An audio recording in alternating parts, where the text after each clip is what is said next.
Hi ನಮಸ್ಕಾರ ಎಲ್ರಿಗೂ. ನನ್ನ ಹೆಸರು ನವೀನ್ ಕುಮಾರ್. ಇವತ್ತು ನಮ್ಮ ಪಯಣ ಬಂದು ಬೆಂಗಳೂರಿಂದ ದೊಡ್ಡಬಳ್ಳಾಪುರ ತಾಲೂಕಿನ ಮಾಚೇನಹಳ್ಳಿ ಗ್ರಾಮದಲ್ಲಿ ನೆಲೆಸಿರುವಂತಹ ಶ್ರೀ ಮಾರಮ್ಮ ದೇವಿ ದೇವಸ್ಥಾನಕ್ಕೆ ಹೋಗ್ತಾ ಇದ್ದೇವೆ. ಆ ದೇವಿಯ ಶಕ್ತಿ ಮತ್ತು ಪವಾಡಗಳನ್ನು ನಾನು ಒಂದೊಂದಾಗಿ ತಿಳಿಸ್ತಾ ಹೋಗ್ತೇನೆ. ಅದಕ್ಕೂ ಮುನ್ನ ನೀವು ನಮ್ಮ ಚಾನಲ್ನ ಸಬ್ಸ್ಕ್ರೈಬ್ ಮಾಡಿಲ್ಲ ಅಂದರೆ ಈ ಕೂಡಲೇ ನಮ್ಮ ಚಾನಲ್ನ ಸಬ್ಸ್ಕ್ರೈಬ್ ಮಾಡಿ, ಬೆಲ್ ಐಕಾನ್ ಕ್ಲಿಕ್ ಮಾಡಿ. ಪ್ರತಿಯೊಂದು ನೋಟಿಫಿಕೇಷನ್ ನೀವು ನೋಡಲು ಸಿಗುತ್ತೆ. ಹಾಗೂ ಶೇರ್ ಮಾಡಿ, ಲೈಕ್ ಮಾಡಿ. ಏನಪ್ಪ, ಇವತ್ತು ನಾವು ನಮ್ಮ ಪಯಣವನ್ನು ಮತ್ತೆ ಬೈಕಲ್ಲೇ ರೋಡಲ್ಲಿ ಟ್ರಾವೆಲ್ ಮಾಡ್ತಾಯಿದ್ದೀವಿ.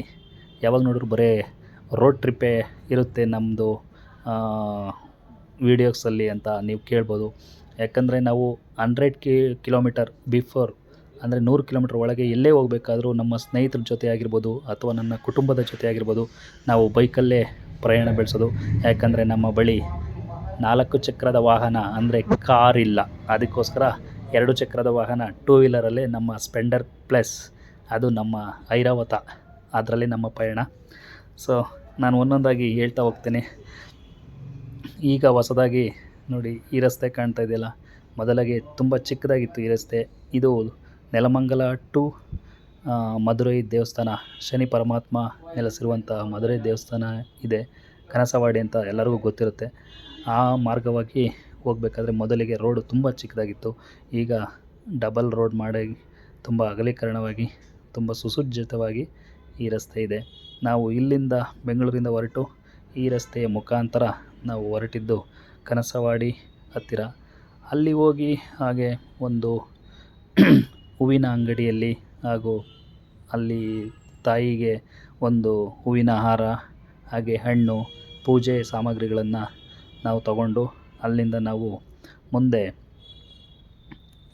ನಮ್ಮ ಜರ್ನಿನ ಸ್ಟಾರ್ಟ್ ಮಾಡಿದ್ವಿ. ಹಾಗೆ ನಾವು ಹೋಗಬೇಕಾದ್ರೆ ನಮಗೆ ಮಧ್ಯದಲ್ಲಿ ಒಂದು ಹಳ್ಳಿ ಸಿಗುತ್ತೆ. ಆ ಹಳ್ಳಿಯಲ್ಲಿ ಒಬ್ಬ ಮಹಾನ್ ವ್ಯಕ್ತಿ ಜನಿಸಿದ್ದಾರೆ. ಹಾಗೆ ನಾವು ಆ ಹಳ್ಳಿನ ಕೂಡ ಪರಿಚಯ ಮಾಡೋಣ ಅಂತ ಬಿಟ್ಟು ಈ ಒಂದು ವಿಡಿಯೋನ ಸಹ ಮಾಡಿದ್ವಿ. ಏನಪ್ಪ ಅಂದರೆ ಆ ಹಳ್ಳಿ ಹೆಸರು ಕೋನೇನಹಳ್ಳಿ ಅಂತ. ಆ ಕೋನೇನಹಳ್ಳಿ ಅಂದರೆ ನಿಮಗೆಲ್ಲ ಸರ್ವೇ ಸಾಮಾನ್ಯವಾಗಿ KCN ಗೌಡ ಗೊತ್ತಿರುತ್ತೆ, ಫಿಲಿಮ್ ಪ್ರೊಡ್ಯೂಸರ್ ಹಾಗೆ ಬಿಸ್ನೆಸ್ ಮ್ಯಾನ್. ಅವರು ತುಂಬ ರಿಚೆಸ್ಟ್ ಪರ್ಸನ್ ಅಂತ ಎಲ್ರಿಗೂ ಗೊತ್ತಿದೆ. ಅವರ ಜನಿಸಿದಂಥ ಗ್ರಾಮವೇ ಕೋನೇನಹಳ್ಳಿ.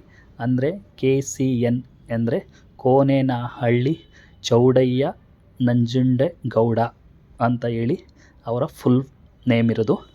ಸೊ ಇದೇ ನೋಡಿ ಆ ಹಳ್ಳಿ. ಮುಂದೆ ನಮ್ಮ ಪಯಣ ಸ್ಟಾರ್ಟ್ ಆಯಿತು. ನಾವು ಹೋಗಬೇಕಾದ್ರೆ ಹಲವು ಬಗೆಯ ವಿಚಾರಗಳನ್ನು ನಾವು ನಮ್ಮ ಪತ್ನಿಯವರು ಹಾಗೆ ಡಿಸ್ಕಷನ್ ಮಾಡಿಕೊಂಡು ನಮ್ಮ ಮಕ್ಕಳ ಜೊತೆ ಹಾಗೆ ನಗೆ ಚಟಾಕಿ ಈ ಥರ ಹೋಗ್ತಾಯಿದ್ವಿ. ಇನ್ನೇನು ಸಮೀಪ ನೋಡಿ, ಇಲ್ಲಿ ಮುಂದೆ ಕಾಣ್ತಾ ಇದೆಯಲ್ಲ, ಇದು ಸಾಸಲು ಅಂತ ಒಂದು ಗ್ರಾಮ.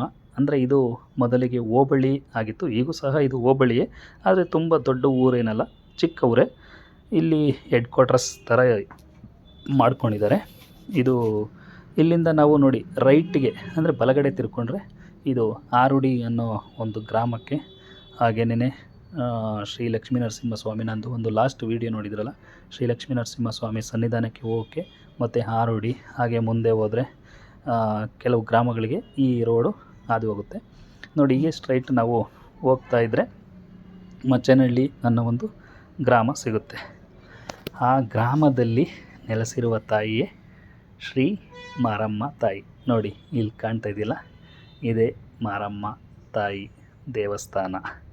ಈ ತಾಯಿಯ ಶಕ್ತಿ ಬಗ್ಗೆ ಹೇಳಬೇಕು ಅಂದರೆ ನನಗೆ ತುಂಬ ಹೆಮ್ಮೆಯೇ ಆಗುತ್ತೆ. ಏನಪ್ಪ ಅಂತಂದರೆ, ನಾವು ಚಿಕ್ಕ ಹುಡುಗರು ಒಂದು 10-12 ವರ್ಷ ಇರುವಂಥ ಸಂದರ್ಭದಲ್ಲಿ ಈ ದೇವಸ್ಥಾನಕ್ಕೆ ನಾವು ಕುಟುಂಬ ಸಮೇತರಾಗಿ ಧಾವಿಸಿದ್ವಿ. ಯಾಕೆ ಅಂದರೆ ನಮ್ಮ ಮನೆಯಲ್ಲಿ ಒಂದು ಎಮ್ಮೆ ಕರು ಹುಟ್ಟಿತ್ತು. ಅದಕ್ಕೆ ಕಣ್ಣು ಕಾಣ್ತಾ ಇರಲಿಲ್ಲ. ಒಂದು 15 ದಿನ ಆದ್ರೂ ಆ ಕರುವಿಗೆ ಕಣ್ಣು ಇರಲಿಲ್ಲ. ಏನಾದರೂ ಹಗ್ಗ ಕಟ್ಟಿರೋದು ಬಿಟ್ಟರೆ ಯಾವ ಕಡೆ ಅಂದರೆ ಯಾವ ಕಡೆನೇ ಹೋಗ್ಬಿಡ್ತಿತ್ತು. ಸೊ ಹಂಗಾಗಿ ಆ ಕರುವಿಗೆ ನಾವು ಆ ತಾಯಿಗೆ ಮೊರೆ ಹೋದ್ವಿ. ತಾಯಿ ನಮ್ಮವ್ವ ನಮಗೆ ಈ ಕರುವಿಗೆ ಕಣ್ಣು ಬಂದಿದ್ದೆ ಆದರೆ ನಿನ್ನ ಸನ್ನಿಧಾನಕ್ಕೆ ಬಂದು ಹರಕೆ ತೀರಿಸುತ್ತೇವೆ ಅಂತ. ಆಗ ಹಂಗೆ ಹರಕೆ ಮಾಡಿ ಒಂದು ದಿನದ ಒಳಗೆ ಆ ಕರುವಿಗೆ ಕಣ್ಣು ಬಂತು. ಆಮೇಲೆ ಯಥಾಸ್ಥಿತಿಯಲ್ಲೇ ತನ್ನ ಎಮ್ಮೆ ಅಂದರೆ ತಾಯಿ ಹತ್ರ ಅದು ಓಡೋಕ್ಕೆ ಸ್ಟಾರ್ಟ್ ಮಾಡ್ತು. ನಾರ್ಮಲ್ಲಾಗಿ ಯಥಾಸ್ಥಿತಿಯಲ್ಲಿ ಅದು ಚೆನ್ನಾಗಾಯಿತು. ಆವಾಗ ಏನೋ ಒಂಥರ ಪವಾಡ ಅಲ್ಲ ಅಂತ ನಮಗೆ ಆವಾಗ ಅನಿಸಿದ್ದು. ಆದರೆ ಇದು ತುಂಬ ವಿಶಿಷ್ಟತೆ ಅಂತ ನಾನು ಹೇಳೋಕ್ಕೆ ಬಯಸ್ತೀನಿ. ಈಗೂ ಅಷ್ಟೇ ನಮ್ಮ ಮಕ್ಕಳಿಗೆ ಏನಾದರೂ ಹುಷಾರಿಲ್ಲ ಅಂದರೆ ಅಥವಾ ನಮ್ಮಲ್ಲಿ ಏನೋ ಒಂದು ಆತಂಕ ಉಂಟಾಯಿತು ಅಂದರೆ ಈ ತಾಯಿ ಮೊರೆ ಹೋಗ್ತೀವಿ. ಅಲ್ಲಿ ನಮ್ಮ ಸಮಸ್ಯೆಗಳು ಹೇಳ್ಕೊಂಡ್ರೆ ಖಂಡಿತವಾಗೂ ಬಗೆಯಿರುತ್ತೆ ಅನ್ನೋ ನಂಬಿಕೆ ನಮಗಿದೆ. ಹಾಗಾಗಿ ನಾವು ಪ್ರತಿ ವರ್ಷ ಈ ತಾಯಿ ದರ್ಶನಕ್ಕೆ ನಾವಿಲ್ಲಿ ಬರ್ತೀವಿ. ಹಾಗೆ ಇಲ್ಲಿ ಮುಂದೆ ಬಯಲೆಲ್ಲ ಕಾಣ್ತಿದ್ದಿಲ್ಲ, ಅಲ್ಲಿ ಪ್ರತಿ ಮಂಗಳವಾರ ಶುಕ್ರವಾರ ತುಂಬ ಜನಸಂಖ್ಯೆ ಇರುತ್ತೆ. ಅಂದರೆ ಕೋಳಿ, ಕುರಿ, ಮೇಕೆ ಈ ಥರ ತಾಯಿಗೆ ಅರ್ಪಣೆ ಮಾಡ್ತಾಯಿರ್ತಾರೆ. ಇದನ್ನೆಲ್ಲ ನೋಡಿಕೊಂಡು ನಾವು ಕೊನೆಯದಾಗಿ ಈ ವಿಡಿಯೋನ ಮುಗಿಸ್ತಾ ಇದ್ದೀವಿ. ಎಲ್ಲರಿಗೂ ಈ ವಿಡಿಯೋನ ನೋಡಿದ್ದಕ್ಕೆ ತುಂಬ ಹೃದಯದ ಧನ್ಯವಾದಗಳು.